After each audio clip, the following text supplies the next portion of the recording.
Hello guys, আজকের ব্লগটা এখান থেকে শুরু করছি। তো তোমরা শেষ পর্যন্ত ব্লগটা দেখতে থাকো। তো গাইস, এখন আমি যাচ্ছিলাম, তো দেখতে পাচ্ছ এখন রাস্তা দিয়ে যাচ্ছিলাম আমাদের গ্রামে। তো চলো যাওয়া যাক, আর তোমরা পুরো ব্লগটা দেখতে থাকো। তো দেখতে পাচ্ছ এখন আমি যাচ্ছিলাম ওরাইচন্ডী মন্দিরের কাছ দিয়ে। তো গাইস দেখতে পাচ্ছ আমি এখন চলে এসেছি ওরাইচন্ডী মন্দিরের কাছ দিয়ে। আর এইদিকে দেখতে পাচ্ছ এটা হলো ক্লাব আমাদের পাড়া। আর এখানে এসে দেখি সবাই ফুটবল খেলছিল, তোমরা একটু দেখে নাও। তো এখানে অনেক সবাই ফুটবল খেলছিল। এখন আমি যাচ্ছিলাম ফার্মের দিকে। তো গাইস ওই দেখো দূরে ফার্মটা দেখা যাচ্ছে, তো চলো যাওয়া যাক। তো গাইস ফার্মটা রালা মারা ছিল, তাই আমি দেবকে ওদের বাড়িতে ডাকতে যাচ্ছিলাম। তো চলে এসেছি ওদের বাড়িতে।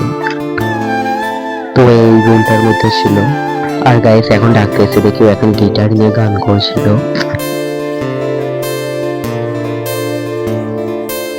তো গাইস এখন আমরা চলে আসি ফার্মিং থেকে। তো চলো যাওয়া যাক। আর এখানে অনেক মুরগি মরে গিয়েছিল ফার্মের, কারণ এখন ভাইরাস এসেছিল মুরগি।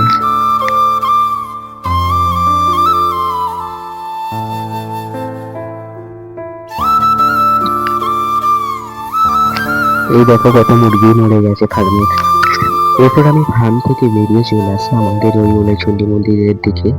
আর এখানে এসে দেখি সবাই মাইক নিয়ে কম্পিটিশন করছে, তো তোমাদেরকে একটু দেখিয়ে দিই দেখো।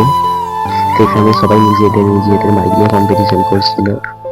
আর এখন আমি যাচ্ছিলাম আমার বাড়ির দিকে, কারণ আমি একটা ব্লুটুথ স্পিকার বানাবো। আর গাইস এখন দেখতে পাচ্ছ আমি ব্লুটুথ স্পিকারটা বানানোর কাজ শুরু করে দিয়েছি। তো এখানে আমি দুটো স্পিকার লাগিয়েছিলাম, আর এগুলো ভালো করে গ্লু গানের আঠা দিয়ে